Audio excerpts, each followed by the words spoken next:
अष्टावक्र महागीता अष्टावक्र मुनि की जय हो। प्रकरण 13। जनक उवाच।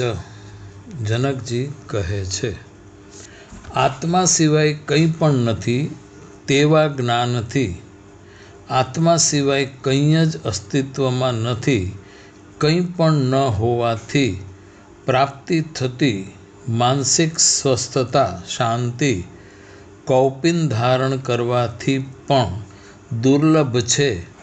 तेथी त्याग अने ग्रहण बंनेना विचार छोड़ी हूँ सुखपूर्वक रहूँ छूँ।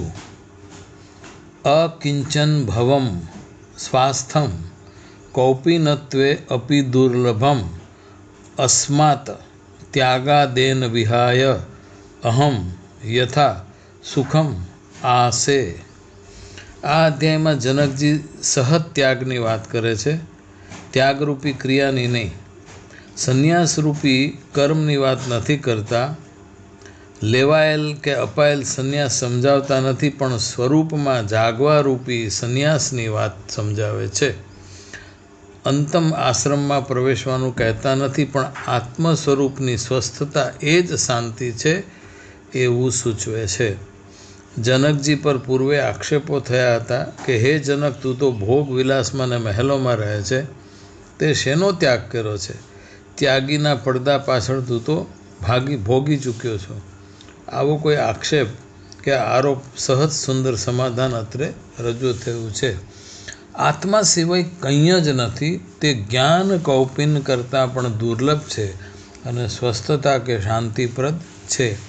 कौपीन कर्म कमंडल के भगवा वस्त्रों थी संन्यास लेता के आपता वार लागती नहीं, पण संन्यास जाणता घणाय वार वर्षों वीती जाय छे। ज्यारे हूँ अकिच्छन छूँ, नहीं किच्चन, कंई ज हूँ, आत्मा सिवाय कंई ज नथी तेवा ज्ञानथी क्षण मात्र में वगर रंगे रंगाय, असंगी ने अरंगी थवाय, त्याग विना त्यागी थवाय, कौपीन कमंडल विना सन्यासी थवाय, आश्रम बदल्या विना आश्रमों ओळंगी शकाय तेम संभव छे। सीमित के अंतवान साधनों थी कदी अनंत के असीमनी प्राप्ति थई शके नहीं। माटे ज अंते तो संन्यास रूपी साधन ने पण फगावी दई, फंगोळी दई अति आश्रमी हूँ छूँ तेज मारे समझवानुं छे। भगवद गीता 6/4 के छे कि सर्व संकल्प त्यजनारो योगारूढ़ कहवाय छे। मांडुक्य कारिका अद्वैत प्रकरण के छे कि कोई पण जीव उत्पन्न थयो नथी, कोई पण जीव उत्पन्न थयो नथी, केम के उत्पत्तिनुं कोई कारण नथी जेमां कशानी उत्पत्ति ज नथी थती। ते ब्रह्म उत्तम सत्य छे। त्यां कौपीन धारण करीने त्यजू कोने, संन्यास ग्रहण करीने स्वीकारू शेने। हवे तो हूँ ग्राह्य त्याज्य छोड़ी दई ज्यां कंई ज नथी तेवा स्वरूप में स्थित थाव छूं, जे स्थिति मात्र कौपनधारी संन्यास लेवाथी दुर्लभ छे। अकिंचन भवम अर्थ एटलो ज छे कि ज्यां कंई ज नथी ते स्वरूप में स्थित थवुं, ज्यां कंई छे त्यां संग्रह वृत्ति छे, तेवी वृत्ति में परिग्रहनी प्रवृत्ति छे, तेवी वृत्ति में विग्रह छे। विग्रह पूर्वग्रह ने कलहનું कारण बने छे अने कलह ने पूर्वग्रह संग्राम संघर्ष सम्रांगण सर्जे छे। सम्रांगण ज स्पर्धोने प्रतिस्पर्धा ने पाछुं निमंत्रण आपे छे। एवा निमंत्रण के आमंत्रण में स्वास्थ्य केवुं अने शांति केवी रीते शक्य बने? स्वस्वरूप में स्थिति। धन के दौलत झेरी नागती छे, तेथी दूर रहेवुं पड़े। धन के दौलत झेरी नाग नथी के तेनाथी दूर रहेवुं पड़े। तेमज नथी ते अमृत के तेनाथी नजीक दौड़वुं पड़े। विवेकीनी नजर में जो धन के अर्थ माटी ज छे तो पकड़वाथी पण कोई दोष के पाप नथी अने तेना त्यागथी कोई पुण्य के लाभ नथी। जो स्वप्नवत छे तो छोड़वानी जरूर नथी। स्वप्ननी मिलकत कदी कोईने बांधी शके नहीं। અને તે જ કારણે સ્વપ્નનો સ્વપ્નવત ધનનો સંગ્રહ પણ ખપતો નથી. સ્વપ્નના જંગલનો ભય નિરર્થક છે, તેમજ તેવા અરણ્યની શાંતિનો અનુભવ પણ ભ્રાંતિ જ છે. આવી જેની સમજ છે તેને કૌપીન વિના સ્વાસ્થ્ય મળ્યું છે, અર્થાત સંન્યાસ વિના જ તેની સ્થિતિ સ્વરૂપમાં સ્થિત થઈ છે. પછી કહે છે બીજા શ્લોકમાં, કશામાં શરીરનું દુઃખ છે, કશામાં જીભ દુઃખી થાય છે, કશામાં મન ખેદ પામે છે. માટે આ બધું છોડીને હું પરમ પુરુષાર્થ રૂપી મોક્ષમાં સ્વસ્વરૂપમાં સુખથી સ્થિત છું.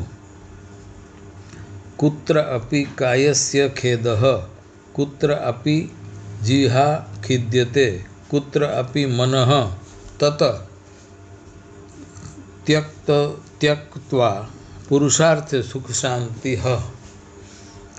કૃતાર્થી કાયસ્થ ખેદઃ, કશામાં શરીરનું દુઃખ છે, ખડે પગે વર્ષો સુધી ઊભા રહીએ અને પગ સોજી જાય, ચારે તરફ અગ્નિ રાખી પંચાગ્નિ તપવાથી શરીરને કષ્ટ થાય, અતિ લાંબા ઉપવાસથી શરીર સુકાય.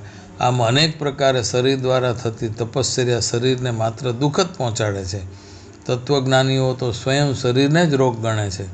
શરીરના તાદાત્મ્ય સાથે જીવવું એટલે જ રોગ સાથે જીવવું ગણાય છે.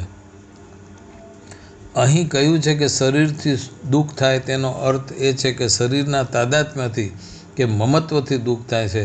જો આપણે શરીર નથી તો શરીરને થતી પીડા આપણી નથી.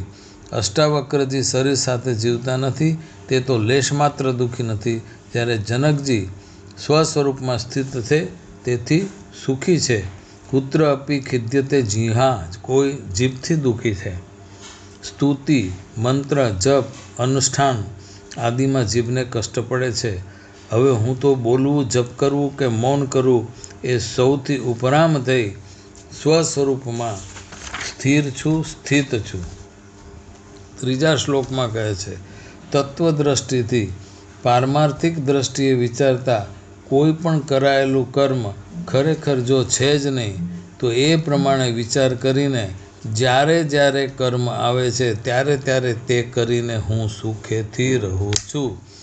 તત્વતઃ કિમપી કૃતમ એવ સ્યાત ન ઇતિ સાચિંત્ય યદા યત ક્રતુમ આયાતિ તત કૃત્વા યથા સુખમ આસે.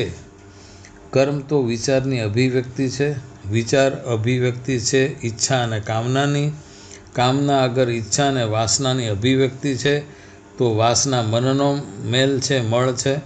વાસના વિક્ષેપનું મૂળ છે, અજ્ઞાનની અભિવ્યક્તિ છે. અવિદ્યા કે અજ્ઞાન જ અશાંતિનું કારણ છે.